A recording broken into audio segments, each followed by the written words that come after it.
Welcome back again. ഷറഫാണ്. നാളെ റബീഉൽ അവ്വൽ 12 നബിദിനാണ്. അപ്പോൾ അതിനോടനുബന്ധിച്ച് നമ്മുടെ തൊട്ടടുത്തുള്ള മദ്രസ തന്നെ, ഞാനൊക്കെ പഠിച്ച മദ്രസ, നബിദിനാഘോഷവുമായി ബന്ധപ്പെട്ട് നാളത്തേക്കുള്ള ഫുഡ് റെഡിയാക്കിക്കൊണ്ടിരിക്കുന്നുണ്ട്. ഏകദേശം 10ഓളം ചെമ്പിൽ 3.5 കിൻഡലോളം ചിക്കൻ ബിരിയാണി റെഡിയാക്കിക്കൊണ്ടിരിക്കുകയാണ്.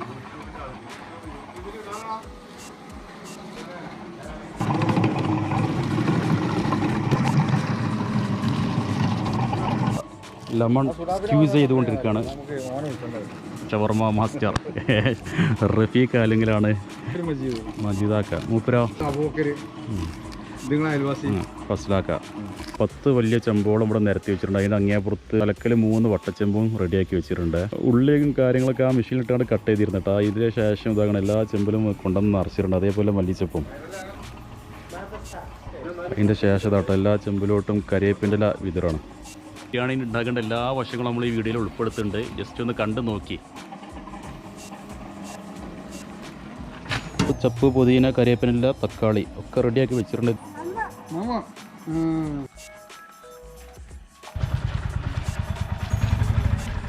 ബിരിയാണി ഉണ്ടാക്കാനുള്ള ചിക്കൻ അതാ എത്തിയിട്ടുണ്ട്. ചിക്കൻ ഇറക്കിയോണ്ട് ഷെരീഫാൻ ടീം പോയി. അപ്പോൾ അതിൻ്റെ ശേഷം അതാ ഇഞ്ചി ഓരോ ചെമ്പിലും നിറച്ചുകൊണ്ട് വെക്കണം.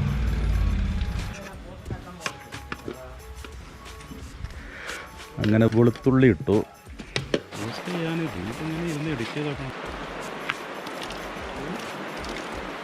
നല്ല മഴയാണ് പെയ്യണ്ടേ. അതിൻ്റെ അടിയിൽ ഇതാ അങ്ങേപ്പുറത്ത് അദ്വാക്ക അവിടെ വരമ്പ് കെട്ടുണ്ട്, വെള്ളം അതിനുള്ളിൽ എടുക്കാതിരിക്കാൻ വേണ്ടിയാണ്. ഇവിടെയൊക്കെ ചുറ്റുവട്ടത്തിനിപ്പോൾ വരമ്പ് കെട്ടിയിട്ട് വേണ്ടി വരും. നല്ല പിഞ്ഞും വരുമ്പോൾ നിൽക്കാതെ പെയ്യാണെന്നുണ്ടെങ്കിൽ ഈ അടുപ്പിലോട്ടൊക്കെ വെള്ളം കയറും. മഴ ഇങ്ങനെ തകർത്ത് പെയ്തുകൊണ്ടിരിക്കുന്നുണ്ട്. എല്ലാവരും നല്ല ബേജാറിലാണ്. മഴ ഇങ്ങനെ പെയ്യുകയാണെന്നുണ്ടെങ്കിൽ വെള്ളം ഒന്നാരി ഇതിനുള്ളിൽ എടുക്കും.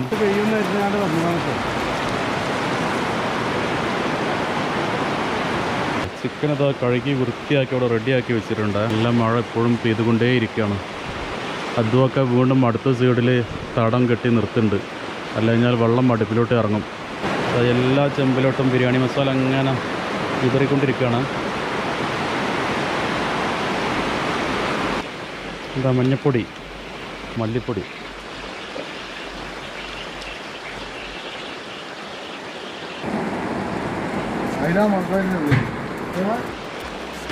കുരുമുളക,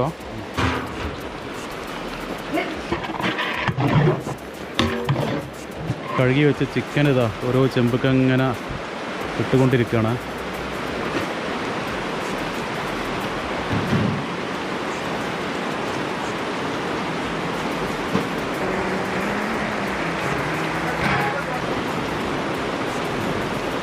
പെരുമഴ പെയ്യണ്ട പുറത്ത്. അതിൻ്റെ കൂട്ടത്തിൽ ഇതിൻ്റെ ഉള്ളിൽ നിന്നുള്ളൊരു ചൂട് നല്ല അടിപൊളി വൈബാണ് സത്യത്തിൽ. മൊത്തത്തിൽ ഇനി പോകാൻ പോവാണ്.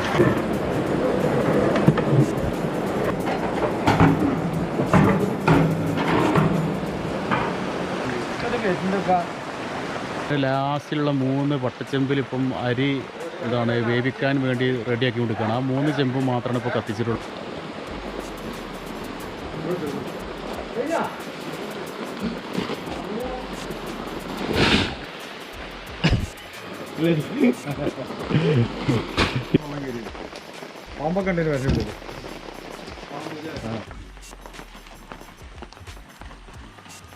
മഴയൊക്കെ പോയി അരി വേവിക്കാനുള്ള പരിപാടിയിലാണ്.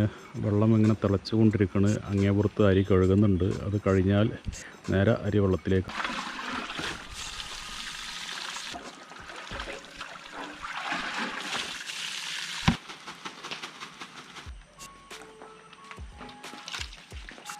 വെള്ളം തിളച്ചോ, അരി ഇടാൻ പോവാണ്.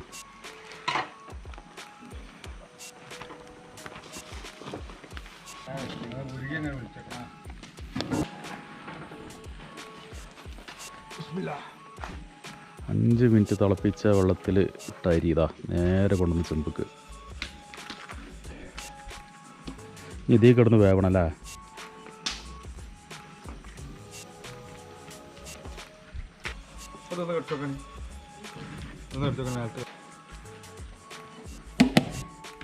ബാക്കിയുള്ള ചെമ്പൊക്കെ നമുക്ക് നിറക്കാണ്ട്.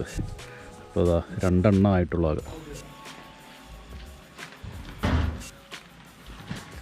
ഇതൊട്ട് അടുത്ത അരി അവിടെ റെഡി ആയിട്ടുള്ള കഴുകി കഴിഞ്ഞാൽ ഇനി അത് നേരെ ഈ ചെമ്പിലോട്ടാണ് ഇടാൻ പോകുന്നത്. അപ്പോഴേക്കും അതവിടെ വീണ്ടും തിളക്കും. ഇത് ഏകദേശം റെഡി ആയിട്ടുണ്ട്. രണ്ടാമത്തെ ചെമ്പിലോട്ട് വീണ്ടും പുതിയതായിട്ട് കഴുകിയ അരി ഇടുന്നു.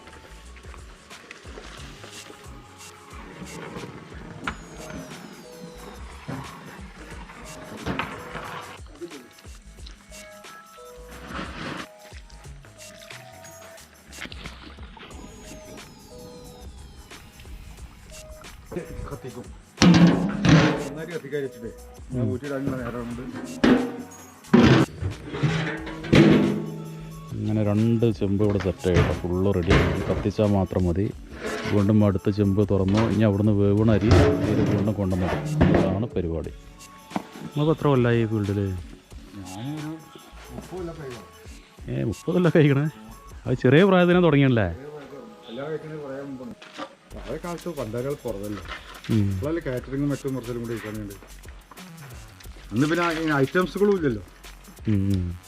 പോയാലും വലിയ പരിപാടി പറ്റി കോഴി പൊരിച്ചില്ലേ? അധികം നെയ്ച്ചോറും തന്നെയല്ലേ ഉണ്ടായിരുന്നു. നെയ്ച്ചോറും കോഴിക്കറി ഉണ്ടാവും, ബിരിയാണി ഉണ്ടാവും. 20 കോഴിൻ്റെ ബിരിയാണി ഒക്കെ ഇനി പഴയ കാലത്ത് നബിദിന പരിപാടിയൊക്കെ ആണെന്നുണ്ടെങ്കിൽ പിന്നെ തേങ്ങാച്ചോറല്ലേ ഉണ്ടായി. തേങ്ങാച്ചോറും പോത്ത് വരട്ടിയതും. ബിരിയാണി ഒന്നും അറിയുന്നില്ലല്ലോ. മദ്രസിൽ അങ്ങനെ ഒന്നാമത് കുത്തിയിട്ടില്ല.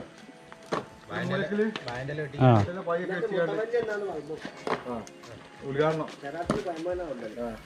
കക്കടമ്പുറത്തെ മനസ്സിലൊക്കെ ഞങ്ങളെ വെച്ചില്ലാന്ന്. കവറിലാക്കി കൊടുക്കലല്ല. കവറില് അല്ല, അതൊന്നും വെച്ചില്ലായിരുന്നു. അവിടെ തന്നെ വെച്ച് പോകും. ആദ്യം അവിടെ വെച്ചില്ലായിരുന്നു. പിന്നെ പാത്രം കൊണ്ടുപോകാൻ തുടങ്ങി. പെരിന്ന് പ്ലേറ്റ് കൊണ്ടുപോവുക. അങ്ങനെ ഉണ്ടായിരുന്നേ. പൊന്തിച്ച് തുറന്ന് ഇങ്ങനെ തിന്നില്ലേ. നമ്മളെ ഞാനൊക്കെ മറിച്ച് പഠിച്ച സമയത്ത് വരിക്കിങ്ങനെ 2 വരെയായിട്ട് ഇരിക്കും. അതിങ്ങനെ പൊന്തിച്ച് തുറന്നു. അതല്ല, നമ്മള് പെരിന്ന് പ്ലേറ്റ് കൊണ്ടുപോയി അവിടെ തന്നെ ഇരുന്ന് തിന്നണം. പെരി കൊണ്ടുവരാൻ പറ്റൂല. പെരി കൊണ്ടുപോകണില്ല. പിന്നെ ഒരു വരിക്കലുണ്ട്, ബാക്കിയുള്ള കൊണ്ടുപോകാനാണ്.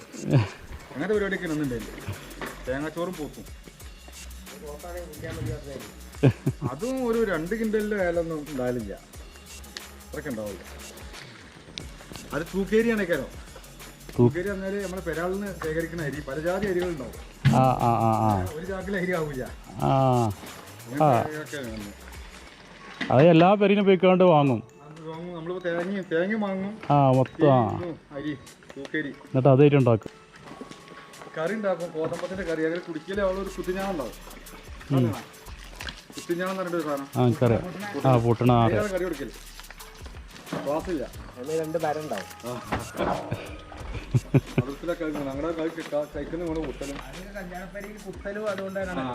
അതെനിക്ക് ഓർമ്മയുണ്ട്. അതൊക്കെ ഓർമ്മയുണ്ട്. ചോറ് കുത്തുന്ന പരിപാടി. പക്ഷേ രസമായിരുന്നു കേട്ടാ. ഒരാൾക്ക് എന്നുള്ള ഒരു കണക്ക് അത് തന്നെയാണ്. ഭയങ്കര പണിയാണ്. തിരക്ക് കൂട്ടിട്ട് ഇങ്ങോട്ട് കുത്തും തൊട്ടും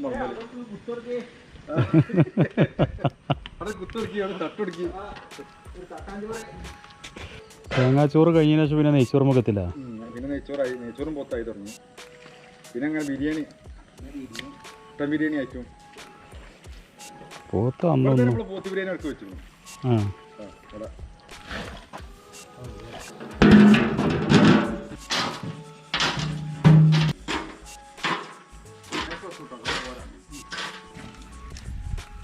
ചിരട്ട കത്തിക്കഴിയോളം അത് അങ്ങനെ തന്നെ കിടക്കും. അതോടുകൂടി അത് വേവുമെന്നാണ് മുപ്പര് പറഞ്ഞത്. അതേപോലെ ഇനി ബാക്കി 8 ചെമ്പും കൂടി ഉണ്ട്. അതിൻ്റെ പണികൾ ബാക്കിൽ അങ്ങനെ നടന്നുകൊണ്ടിരിക്കും. ഇപ്പോൾ എന്താണോ ചെയ്തത് അതേപോലെ തന്നെ ഇപ്പം ഇങ്ങനെ റിപ്പീറ്റ് ചെയ്തുകൊണ്ടിരിക്കണം. രാവിലെ 9 മണിക്കാണ് ഓപ്പൺ ആക്കുമെന്ന് പറഞ്ഞു. അപ്പം ഇനി നമുക്ക് ആ സമയം കാണാം. സമയം ഇപ്പം രാവിലെ 10 മണിയായിട്ടാണ്. എന്ന് വെച്ചാൽ നമ്മൾ ഇന്നലെ ഉണ്ടാക്കിയ ബിരിയാണിയും പാക്ക് ചെയ്ത് കവറിലാക്കിയിട്ട് മദ്രസിലെല്ലാ പരിപാടിയും കഴിഞ്ഞതിന് ശേഷം അവിടെ നിന്നാണ് എല്ലാവർക്കും വിതരണം ചെയ്യൽ. അപ്പോൾ നമുക്കൊന്ന് പോയി നോക്കാം. അവസാനത്തെ ചെമ്പങ്ങാണ്ട് പാക്ക് ചെയ്ത് കൊടുക്കുകയാണ്.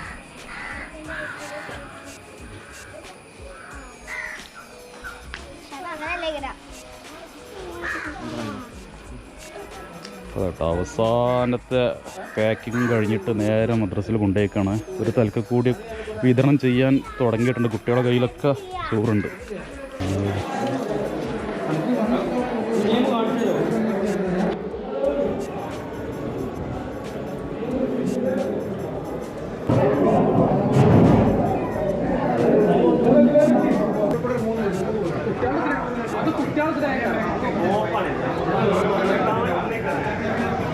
ഇതുകൊണ്ട്